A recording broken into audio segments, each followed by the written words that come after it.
Hello folks, how you doing? Danny here from the channel formerly known as Noclip Crew. I don't know, it's probably still going to be called that by the time this goes up.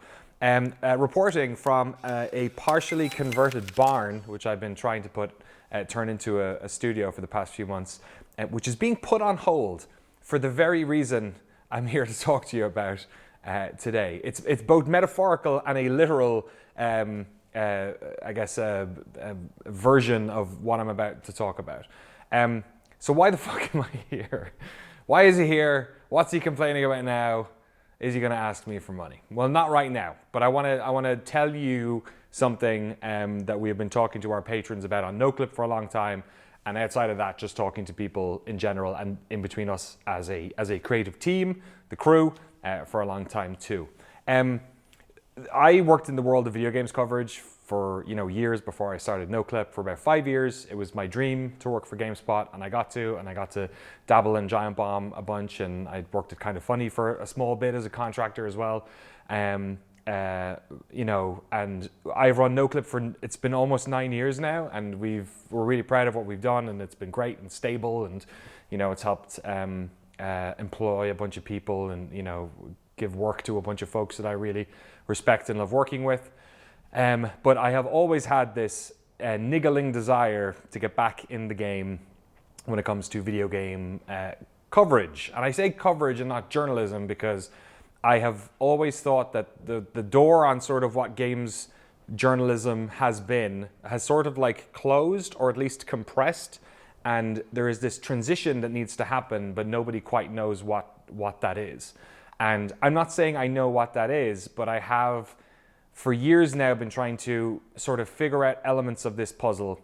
And very recently it all clicked into place. And then last week when Polygon was shut down and Giant Bomb was shut down and then came back to life just this past weekend.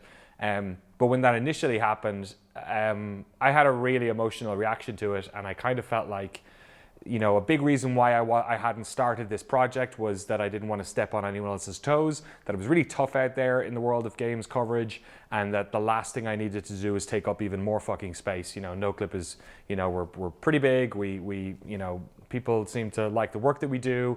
We're in no shortage of funding and no shortage of people who want to, ask us to do documentaries on them. Like I've said to our patrons a million times before, we say no to like 3 or 4 times as many as we actually do. And I just didn't want to take up space, especially when people are struggling for work. But I was talking to some of my friends in the industry last week, and they were saying, no one's going to like make you feel bad for jumping into the clearly not super lucrative world of video games coverage. So it was sort of time to shit or get off the pot, as I said on the Noclip patron show this week. So that's what we're doing. I'm taking a shit. I'm not prepared to get off the pot. So that's what is going to happen over the next couple of weeks. We are going to be slowly converting this channel, Noclip Crew, and this Patreon, because I'm going to post this on our Noclip Crew Patreon, which is a free Patreon we set up last year. We're going to slowly start telling you what the fuck this thing is. It's not going to be another video game content site, and that's not me being derogatory to other ones out there. We have a mission, kind of like Noclip. Noclip's mission was to sort of break down the barriers between developers and gamers, to try and create a bridge of empathy between them by showcasing what actually, what making games is like, to the extent that we can doing this stuff retrospectively. Psych Odyssey's out there if you want to watch a real documentary about how games are made. It's fucking incredible.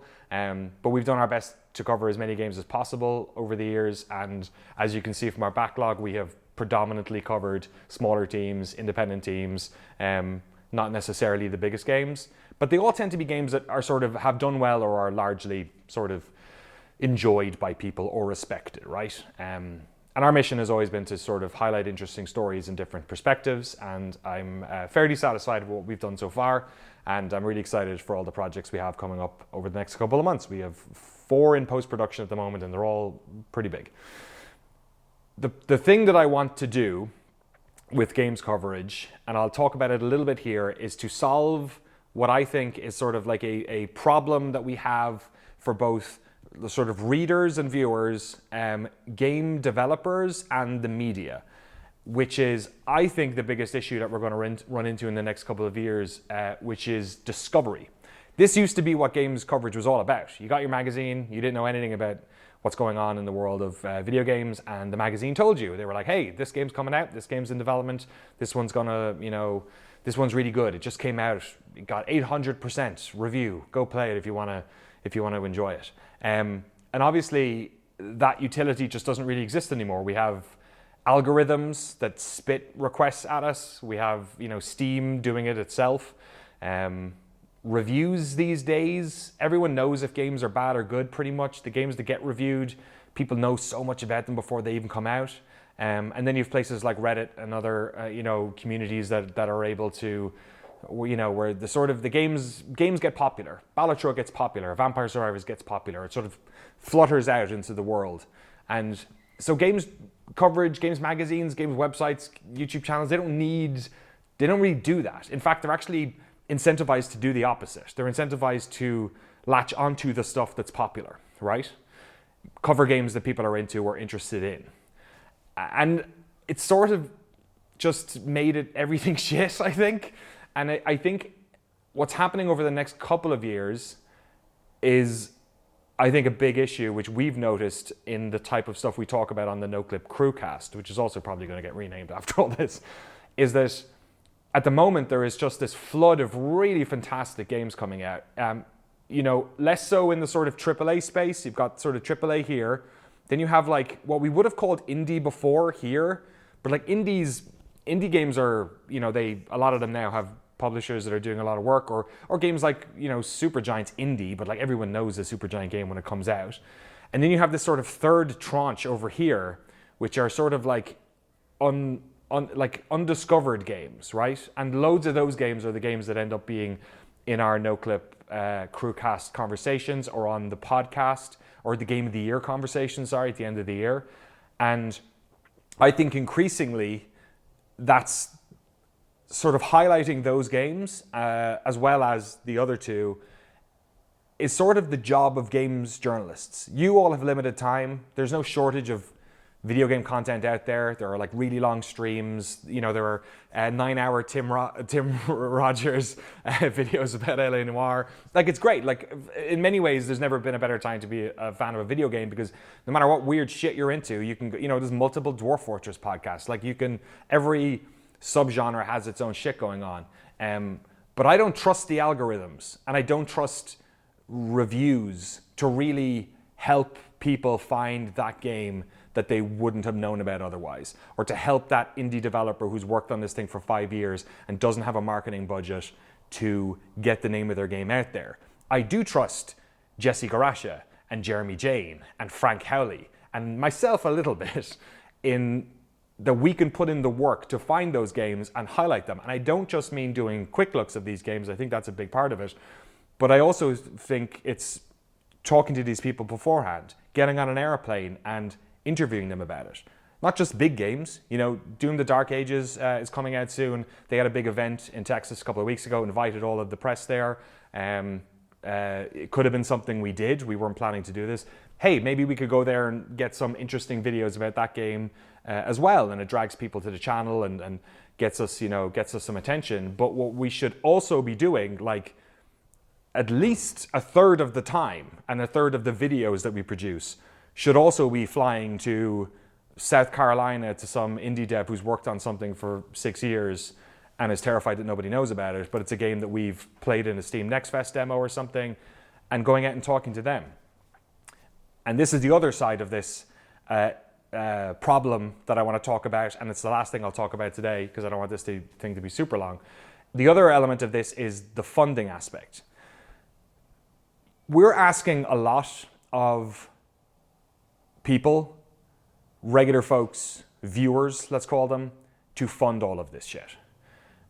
That's the other reason I've not done this, is that every single month I got sick I went to film something in Sweden last month, and I got a blood clot on the flight, and I had to go to the hospital in Sweden, and I think my insurance is going to cover it, but I had to pay $1,700 to the Uppsala medical whoever, so that I could get it treated and be able to come home. And the whole time I was doing that, I remember thinking, because I've been sick on holidays before when I was traveling when I was a student, and I remember thinking, this is only possible because of all the people who are our patrons, right? And I did a patron meetup on the last day. I probably should have been like resting my leg or walking or doing something, but and I'm not sure if I should have had drinks, but I had a bunch of drinks with a bunch of patrons in Copenhagen on the last day, and it was a real connection between me, and this isn't just fucking platitudes. The reason I've never done another one of these and another crowdfunding thing is because I am already so grateful to all the people who fund our stuff on Noclip, and I don't want to double dip is the other thing, because I know that a lot of people who would be interested in this would also be folks who support us over on Noclip. So part of the reason we started our white label work a couple of years ago, which we have done so under a pseudonym that maybe we might call this new thing actually. We might steal that name. You may have seen the logo for it at the end of those Half-Life documentaries we made for Valve. We called it Secret Tape. It is sort of the name of our team, as it were. It sort of differentiates the creative team who work on this stuff with the brand of Noclip. But one of the things I have learned is that video game companies and tech companies and companies within the field have a shit ton of money, and if you make good stuff, they will give you that money. And we have funded basically Noclip crew up until this point, and the podcast over on Noclip, through the money we've earned over there. And what it sort of led me to understand is that at least half of the funding that we do for any one of these should be through those means. Now, obviously, ethical sponsorship and all that is super important. I would hope that my bona fides in that respect are pretty good, considering Noclip has never taken any money from any games company for any of our documentaries. We have pushed back on that stuff. We've bought every flight, every hotel. They have no editorial say over anything we do. I am incredibly sort of forthright about that when we are working with people, and largely it's the reason we say no to lots of people, and largely it's the reason you may have noticed that there are some major publishers we have never done a documentary on over the years. And so we've already figured that problem out.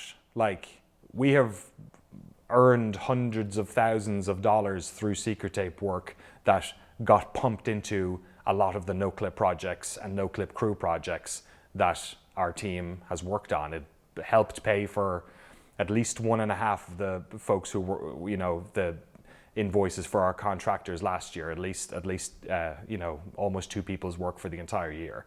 So we solved that. I've kind of solved that problem too. It takes work and it takes time, but it's possible to do it. And I think if we're going to get out there and start a platform that helps uncover and not promote, but uncover and highlight not just, indie teams that you might hear about, but ones that you probably haven't heard about, then we should get the big players in the space to fucking pay for that. We should get a games publisher or somebody who makes graphics cards to pay for that series, to help us put that together.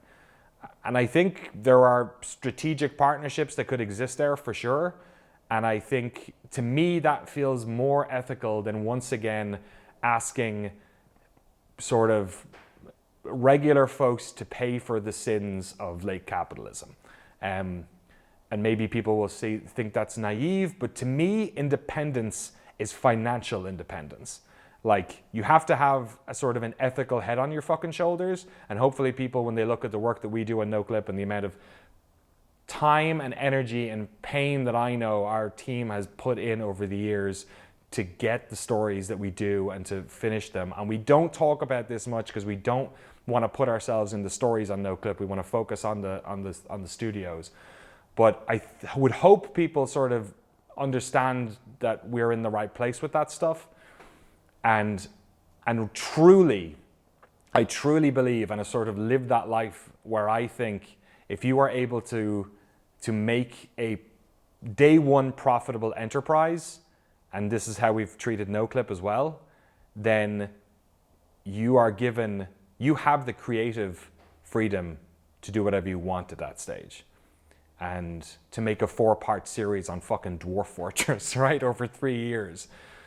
Or to work on a project and put it away because it didn't feel, like it was doing the job it did, or spend an extra 6 months tooling something so it's a better version of what it was, or whatever it is. Like, that's the freedom we've enjoyed at Noclip, and I think I want to do that as well in the world of video games coverage and games discovery. And I don't just want to do that. I think we could also make really fun features and work with people we've worked with in the past on, fun, weird shit, and like things that we would never put on Noclip, because Noclip has a very particular thing. It's about games development. It's largely retrospective. We don't talk about games before they come out, except that one time we did, and then we learned to do it the right way, which was the Hades series, which has worked out really good, obviously.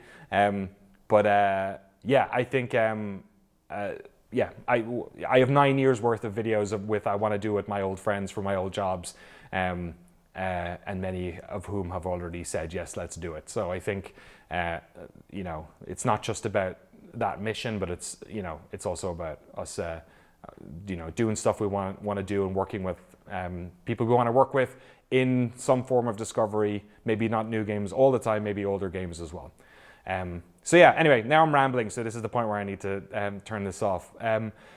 So I just want to put this out there because you're going to see quick looks appearing on this channel over the next 3 or 4 weeks. I decided to do this right before Summer Games Fest and right before my parents visit me in California for the first time ever for 3 weeks, so this was maybe bad timing. So what we're going to do is we're going to take this slow. We're going to start producing quick looks on this channel. We're going to start reaching out to indie folks. We're going to start reaching out to potential partners. We're going to get all our ducks in a row. And at some point, we will let you know when we have a place that if you want to help this channel launch and give us some cash and get cool shit for it. It's the same as Noclip. To me, it seems like most people fund us there because they believe in the mission, and I really respect that and I appreciate it. We always try and give them a lot of stuff over there as much as we can. For this type of project, I would really, it's paramount for us to establish some really cool shit for people that they can only get if they're a member. So, and it's easier to do it because the problem with Noclip is whenever we put anything behind the paywall, our patrons are like, no, it's educational and video game preservationist in nature. Fucking put it out there. So, if we're making different types of videos, that won't necessarily apply over here. All right, I'm rambling. Thank you so much for your time. I really appreciate it. I hope you enjoyed the quick look. And if you're I'm going to be reaching out to people already, but if you are somebody who has, sponsorship dollars, please reach out to me. And if you are well, hold off on if you're an indie developer for the moment, because I don't want us to get 500 emails while I'm showing my parents Alcatraz before it gets reopened. So that's it. Okay, if you have any questions, put them in the comments below. Thanks for your time, and we'll update you soon with some more clarifying stuff, I guess. Bye!